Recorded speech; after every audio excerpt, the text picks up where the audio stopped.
we're social species. Uh, we want to be connected in these large groups, and we've been promised social media as this tool that connects people, but social media really makes a lot of people feel isolated. Right? It's not a real connection when you really do bring groups together and they can deliberate. They're having conversations. They feel empathy for the other participants in their group. They really do feel connected, and they really do converge on decisions that are good for the whole group because they feel part of the group. Biological systems have been evolving solutions to this problem for hundreds of millions of years, whether it's schools of fish or flocks of birds or swarms of bees. They all have evolved methods of making really smart, really fast decisions together in groups. It's collective superintelligence. We are becoming smarter together, enabling large groups to reach superhuman intelligence while keeping human values and human morals and human sensibilities and human interests inherently in the system. And that's really the danger, from my perspective, of artificial superintelligence. Artificial superintelligence will happen, but the risk is we don't know if a superintelligent AI will share our interests or will share our values or will share our morals, and that's dangerous. um, but if we can build a superintelligence that's based on lots of people, then we know it will inherently be human.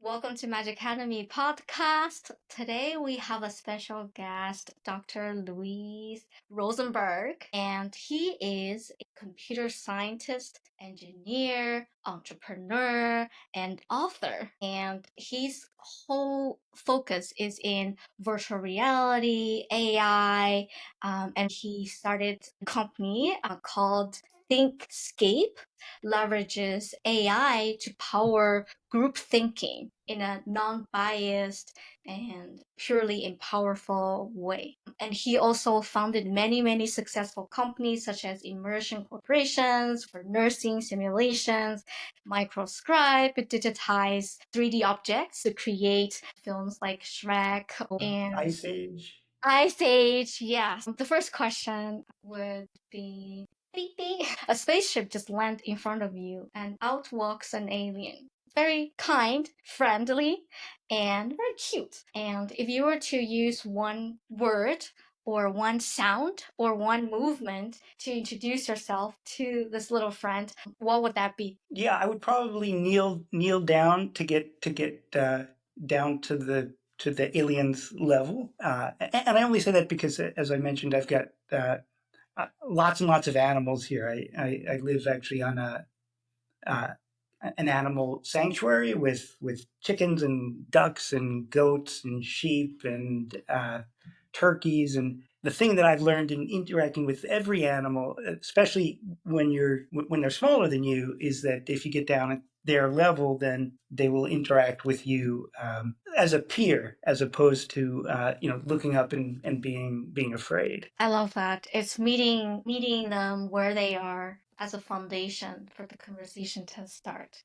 And I think this philosophy kind of ease into the ThinkScape that you're building. It was harnessing the power of group work, is meeting the groups where they are, rather than kind of coming from every other directions. Beautiful. Why ThinkScape? Yeah, so my whole career has been focused on the boundaries between technology and people and how to use technology to enhance human abilities, and that's what got me interested way back at the beginning of my career in virtual reality and mixed reality and augmented reality, because those are tools that can expand human abilities and allow people to interact with information in more natural and intuitive ways.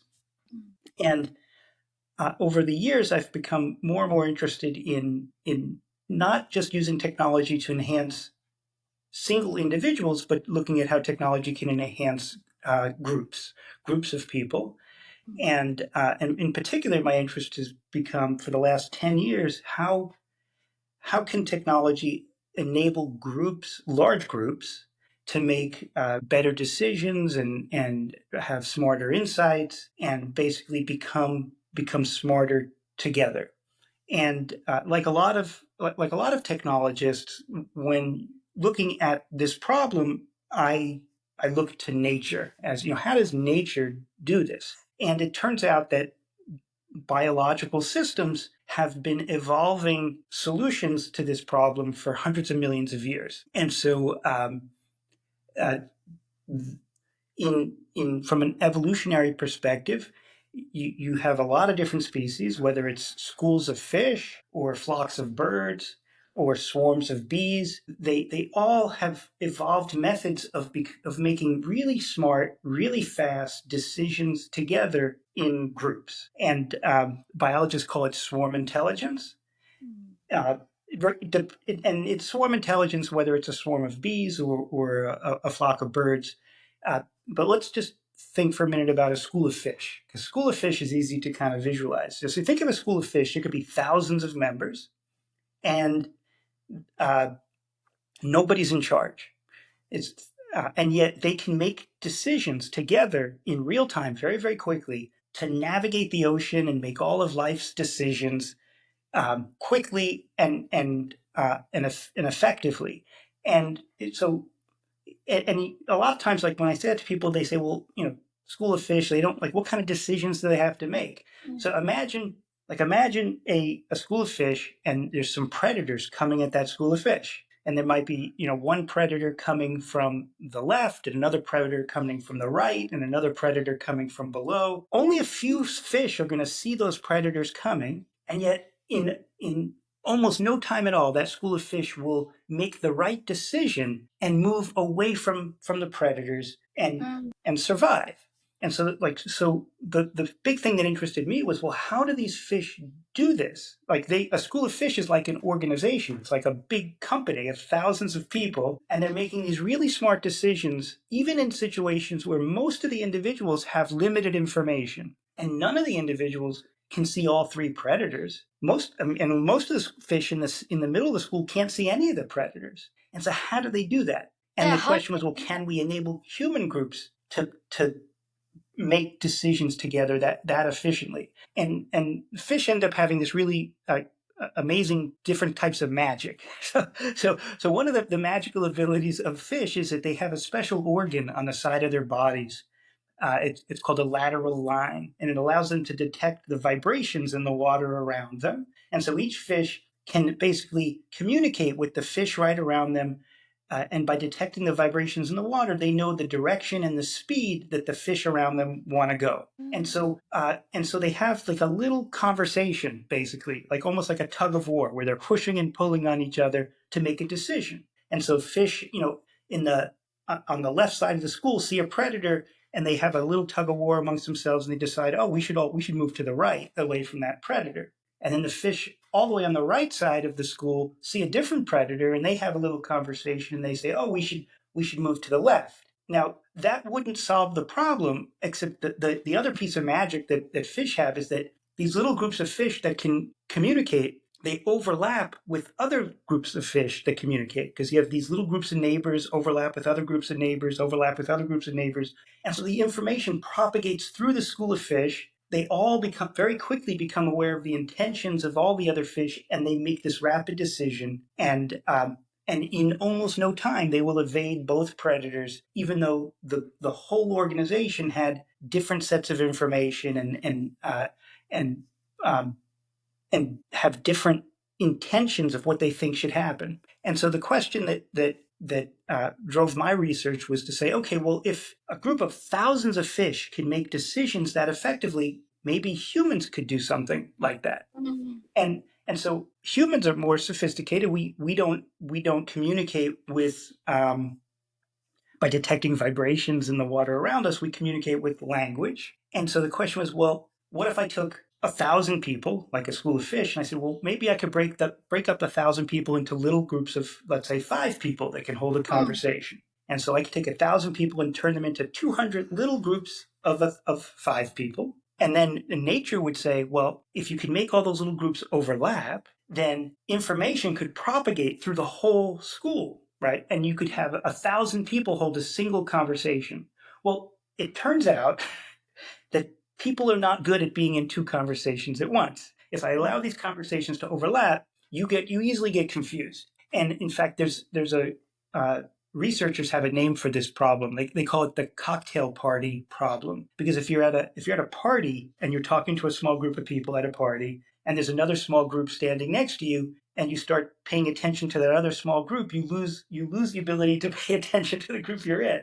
And so we humans cannot be in two conversations at once, which is why we've never been able to have a conversation of 1,000 people at once by the way schools of fish do. And so we built this platform called ThinkScape that solves this problem. And the way it solves the problem is it uses artificial agents, like the type of agents like a ChatGPT agent, or and so it'll take a large group of 1,000 people, break them up into little groups of 5, and then it'll put an artificial agent in each of the groups. And that agent is there just to observe the conversation in the group and then pass insights to the agents in other groups. And then when the agent in another group gets an insight, it will express it conversationally.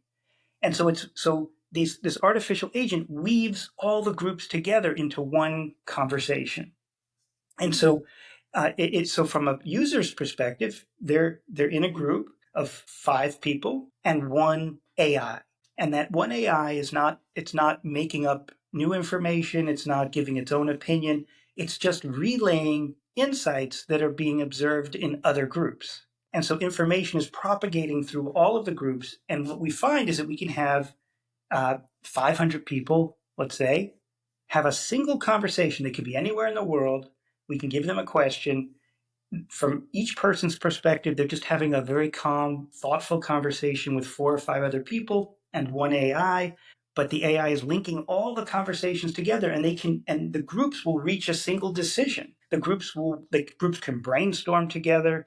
The groups can prioritize together. The groups can forecast or estimate. And so what we find is that we can allow these large-scale group conversations, and groups get smarter, and they reach better decisions to hard problems. They generate more ideas, and very often we see them reach decisions that are more in the best interest of the whole group. They get decisions that are more holistic for the group, as opposed to decisions that are very focused on just a few individual opinions. And we see it as a really powerful tool for enabling large groups to solve hard problems, for enabling large groups to express their views as a population and find common ground, especially on issues where there's a lot of conflict. And it's all based on how natural systems do it, how Mother Nature allows large groups to work together. I love that. I think whenever we get stuck, seek wisdoms from the nature is always the most wise approach that we can ever take. I have some follow-up questions. Sure, absolutely. So according to research, 5 is the ideal number for the composition of like a number of participants in one group. Why is that? And research Yeah, say so like it's a great. So one of the things that we looked at from the start is, well, one of the most powerful ways for people to solve problems is to have a conversation. And there's also a lot of research in collective intelligence that says large groups are smarter than small groups. And so you could say, well, if people work really well together in conversations and big groups are smarter, let's have a conversation of 50 people. And it turns out that if you put 50 people in a room and you tell them to have a conversation, that's not possible. So what's the ideal size? Well, researchers have looked at this and they found that 5 to 7 people is a really good size to have a conversation. You have a good amount of airtime per person, and a small amount of wait time to respond to other people. But once you get to 8, 9, 10 people, now each person gets to say less, and everyone has to wait longer. And by the time you get to like 12 people, it stops really being a conversation. It starts to just be a series of speeches. And by like 15 people, it's a presentation, not a conversation. And so The research says the best size for a deliberation is 5 or 6 people, and that's why when we look at, okay, I've got 500 people, if I can break the groups down to 5 or 6 people, but then use AI to connect all the groups together, then I get the benefits of both. I get the groups can have really thoughtful deliberations in small groups, but information and ideas and insights from all of the groups are spreading through the school of fish, and so you get the collective intelligence of a large group with the deliberation, the thoughtful deliberation of a small focused conversation. I love that. It's a beautiful way to scale without compromise quality. It's actually enhancing the quality because scalability brings. Is that like 60 minutes mix minimum? And is that just one time? Does that happen maybe once every week? It depends on the group of people and the issue that they're going to discuss. Usually, when groups come together in ThinkScape, it's for 20 minutes to 45 minutes for conversation. Most would be an hour, and mostly because we want people to stay focused. And more than an hour becomes people start to fade out. And then in terms of how often they get together, it could be, there are groups where they're going to come together once a month, and other groups could come together every day. And they're going to have a conversation. And ThinkScape right now, it's text based. For now, text is the way that people like using it the best. And one of the reasons for text is that when it's text based, people can be anonymous, and so now you can have 500 people having a conversation. Everybody can be anonymous, which is actually really helpful even in a large organization, because it gets rid of the politics of the organization. People are not worried about, what does their boss think? Like they don't know who they're talking to. And so that gets rid of some of those dynamics. The other really interesting thing about conversations is that in any group conversation, 5 people or 10 people, a single strong personality can sway the whole conversation, right? There could be somebody who's just a loudmouth, who pushes the whole conversation a certain way. What's really interesting is when you take a large group like 500 people and you break them up into these small groups. Yeah, there could be a couple loudmouths, but they're only going to impact their small group of 5 people, right? They're not going to impact all 500 people. And if the loudmouth is pushing a bad idea, for example, in their small group, it's the AI will pass that idea on to other groups. And if those other groups think it's a bad idea, that it won't go anywhere. So because it's structured as this swarm rather than a single large group, also you end up just with more ideas emerging because you have all these conversations happening at once. I mean, very often in a large group, the first idea somebody says if we had 100 people in a room, the first idea somebody says will influence all 100 people. Whereas if the group is now broken up, that first idea will influence a few people, but you have ideas emerging, and so you really get this power of again, it's this biological power of swarm intelligence. The other thing about a swarm is that it doesn't always land on the most popular idea. Like if you take it will land on what's the best idea, because that idea has to propagate through the system and convince people. Because very often you can ask people a question and they kind of have a gut response, and everyone might have the same gut response. And so it seems like a really popular idea, but it doesn't really have good arguments behind it. But in a swarm structure, the ideas have to propagate, and you end up converging on the smartest idea, not just the most popular idea.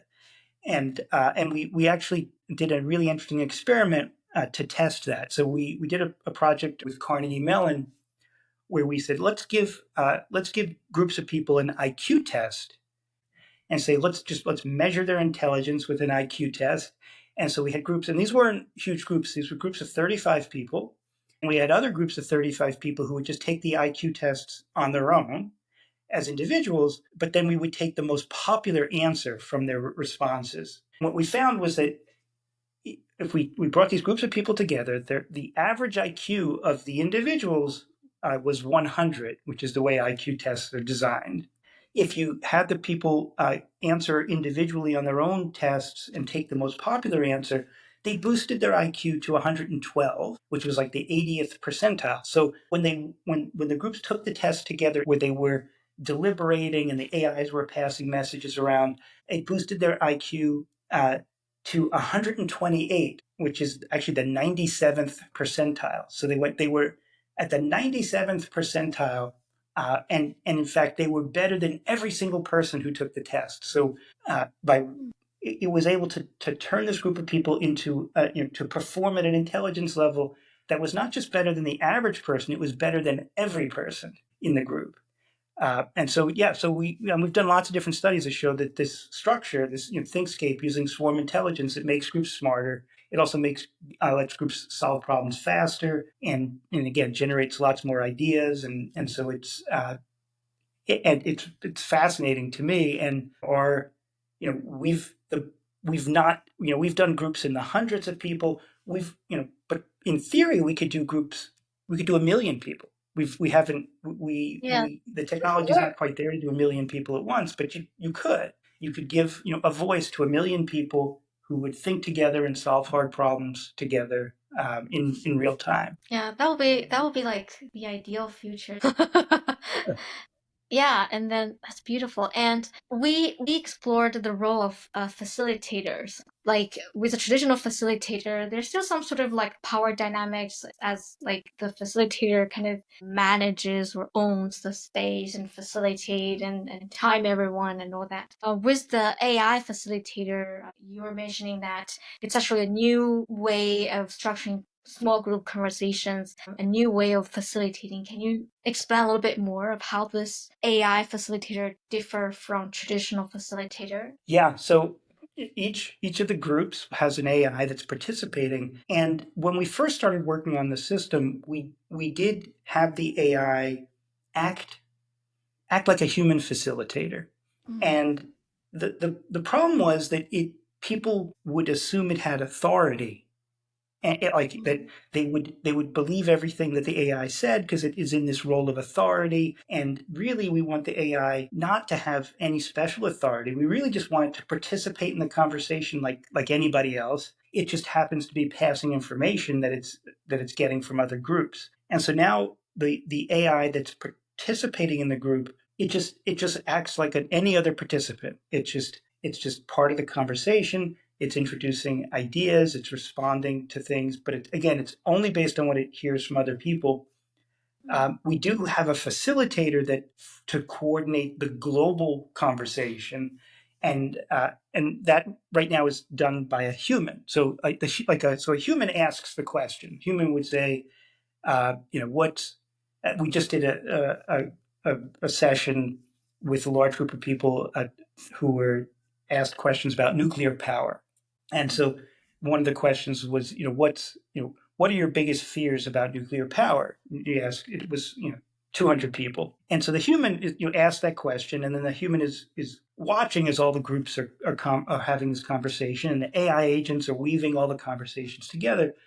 And then, but as the group, reaches an answer, the human facilitator would potentially say, have an idea for a follow-up question, and could then ask a follow-up question to the group. So what the structure really allows the person, whether it's a group manager or it's a market researcher or whatever it is, whatever that person's role is, to kind of sit back and allow the whole group to converge on ideas and decisions, and then use those insights that get generated really quickly, like almost instantly. Like the group will have this conversation, and after 5 minutes, you'll see exactly what happened, and then the facilitator can then ask a follow up question, either asking for elaboration or asking in that case of nuclear power, they first asked what are your biggest fears about nuclear power. Then they asked, well, what are the biggest benefits of nuclear power, and again to see what does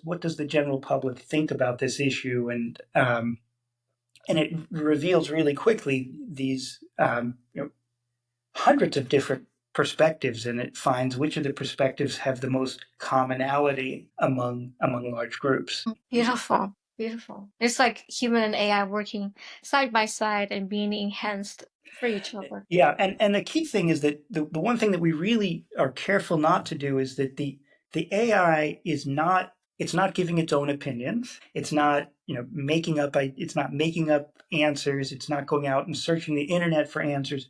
The role of the AI is to connect all the groups together. And so it's observing other groups and then expressing those. So it's weaving together the human insights and the human ideas, and it's allowing this large human group to efficiently have this large conversation and reach decisions, but it's not introducing its own perspective, because first the AI could be wrong. The AI, there's lots of times where the AI Yeah. makes mistakes Yeah, or yeah. introduces bias or other problems. That's interesting. That can almost deserve a different, like an independent topic about the risk of bias of the AI engine, how we can potentially reduce that. Curious, like moving into the future, what would be the best kind of scenario in terms of like group thinking or new form of like collective leadership with all the advancement of like artificial intelligence, virtual reality, and I can definitely see like ThinkScape being used in the virtual workspaces down the road sometime in the future. The place that we say that the future is headed from this perspective is enabling large human groups to form a collective superintelligence. And so there's lots of AI research that it's pushing towards artificial superintelligence, and that will happen. I believe that there will become a time when AI systems are smarter than people in a large range of tasks and faster than people, and that's really what most AI researchers are pushing towards, is enabling these digital systems to have superhuman intelligence. The reason that we work on swarm intelligence is to find this other pathway to superintelligence, where it's collective superintelligence. We are becoming smarter together, enabling large groups to reach superhuman intelligence while keeping human values and human morals and human sensibilities and human interests inherently in the system. And that's really the danger, from my perspective, of artificial superintelligence. Our artificial superintelligence will happen, but the risk is we don't know if a superintelligent AI will share our interests or will share our values or will share our morals, and that's dangerous. um, but if we can build a superintelligence that's based on lots of people, then we know it will inherently be human. It will just be smarter than the individuals, but still share our interests and share our values. So that's really the goal that we're headed towards as we go. Even long before we get to a true massive collective superintelligence, just bringing relatively small groups together, 30 people, 50 people, 100 people, 200 people, we see that organizations can make better decisions. Political groups can make better decisions. Groups of scientists or engineers can solve problems better. And the thing about a swarm intelligence is that it really does find the solutions that a group can best agree upon. And that's really different than how humans right now solve big problems. Like there's so many big problems where we can't agree with each other. Like the human groups can't decide what to do about climate change, can't decide what to do about poverty. There's different political perspectives, and the groups become unable to make decisions. In nature, you never see that happen. A school of fish will not, be unable to make a decision and break into two different schools of fish that go in different directions, or entrench on their positions. Like, that's just not how a swarm intelligence works. A swarm intelligence really does allow every participant in the swarm to understand what is the collective wisdom of that group, not what are these different factions in the group that are headed off in different directions and entrenching. And one of the things that we've discovered in just looking at how do we humans deal with large groups right now, it's if you're a politician or a government, you want to understand a population, you very often take a poll. And the thing about polls are they're polarizing. What a poll does is a poll will show you the differences of opinion in a group. It won't show you where the groups agree, and it won't allow the groups to find common ground. But nature's method of swarm intelligence really does that. What a swarm intelligence does is it allows the group to find the solution that best combines all of the insights. And that's why a school of fish can have all these different predators coming and like instantly just find the right decision that's best for the whole group. And so we think a collective superintelligence of people it won't just be smarter than individual people, it will be wiser than individual people, because it will be able to find the solution that's really best for the whole group, as opposed to breaking up into factions that can't agree. Yeah, and I think in traditional senses, like a lot of key stakeholders, for example, the policy is gonna influence this and this people, and they don't get included.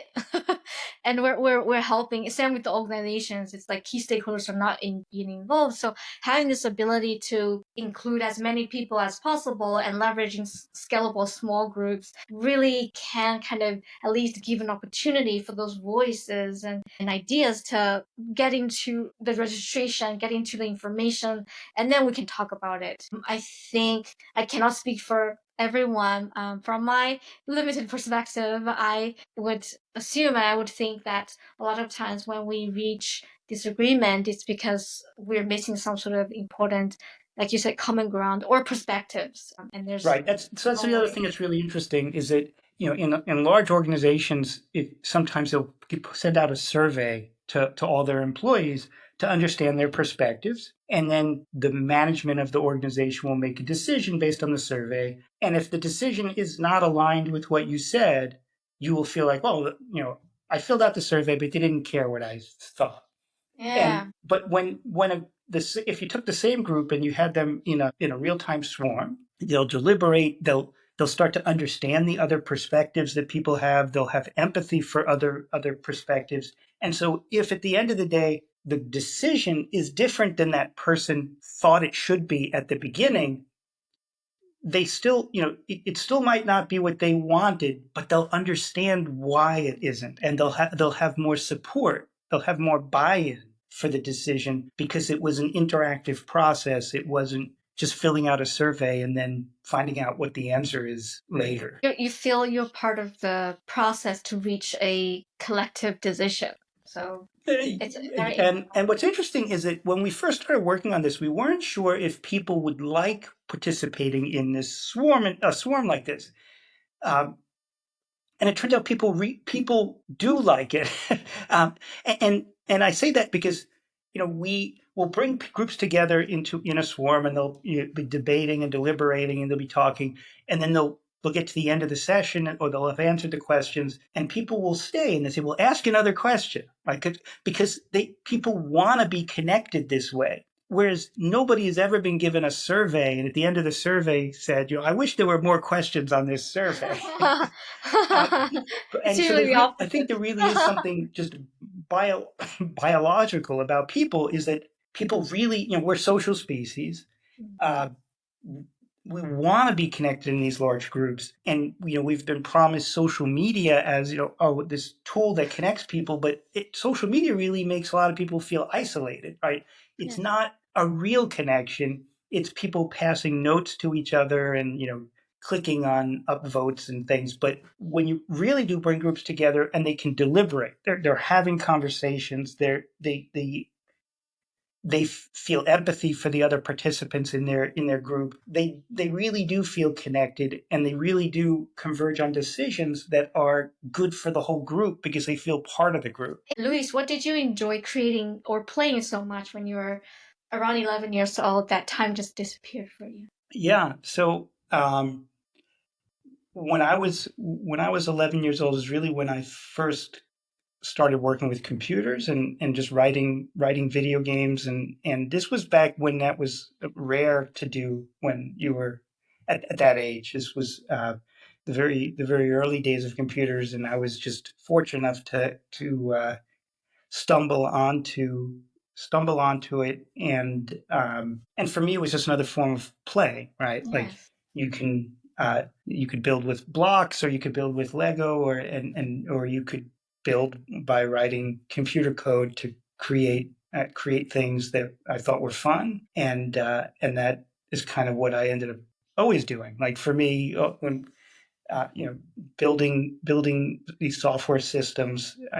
I do it because it's fun and it's interesting, and we just, at least with ThinkScape, we just keep being amazed with how human groups can get smarter and smarter, and it just surprises us. And so it's, I think, for everyone on our team, we're doing it because it's fun and interesting, and it feels like we're it feels like play as much as work. I love that. That's the ultimate. That's the best possibilities of work is just like learning. It's not supposed to be sad or stressful Right. or yeah, it's supposed to be play. I think we're born to play. Yeah. What role does childlike wonder and play what role does childlike wonder play in your life? Yeah. No, I think it's,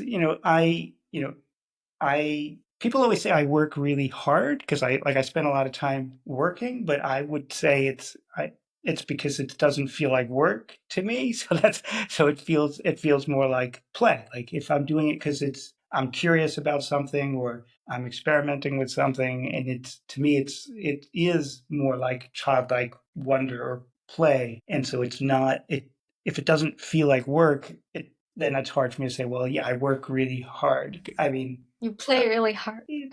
yeah. Yeah. What do you think is your magic? Is my magic. Um, I mean, I do think that I think that I work hard, and from the perspective of, again, it doesn't feel like work, but you know I will focus on an issue and really push it for a long time, and work hard on it. And especially on issues, I tend to get interested in issues that are where it's not clear if it's a solvable problem, right? It's uh, and so it can take a long time, but we build a team of people that really are willing to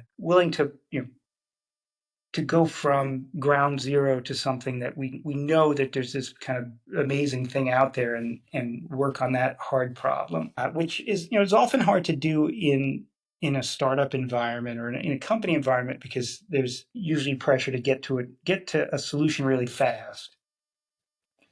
And that's maybe the smarter way to do a startup, but then it's, to me, that's a less interesting problem. It's a less interesting problem if if it's you know if it's completely clear that it's even possible when you start. And so I tend to get attracted to the problems where this sounds crazy, but I think we could do it. And that's what we're doing now. You're trying to push towards collective superintelligence. Oh, I love that. That's beautiful. It takes a lot of courage and sharp insight to really see into the future and into the possibility and finding resources to potentially explore solutions. So beautiful. Right. And Or magic. It is it takes magical. patience, And patience. and you know that it's a long road, but I Somebody's think, gonna do it. yeah, I mean, you have to pick a problem where, okay, it's a long road, but if the what you're trying to achieve is, you're trying to solve a really big problem. Yes, that's beautiful. And thank you, Louise, for such an insightful, in depth, and happy, and joyful, and playful conversation, and giving us hope and evidence based hope for for a future where we can actually thrive and develop and transcend our current limitations into a much beautiful collective future where everybody feel empowered and our human species as a whole can become more advanced in a technology enhanced way, because that's the ultimate goal for technology. It's never to replace us, it's always to enhance us, make our human life much better, make our planet Earth. Yeah, no, I agree. It's using technology to enhance what it means to be human, not to replace what it means to be human, which is it's one of my big worries is because there's a lot of, it would be very easy for AI to just replace what it means to be human.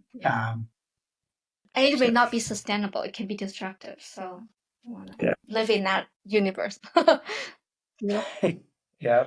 Thank you. And I see Glenn is calling you. So Yeah, he's back. thank you, Glenn, for helping us to wrap up, because he was not making sound, and until we kind of wrapping it out, he's like saying hi. So great. Yeah. Thank you, Louise. All right. Yeah, thanks.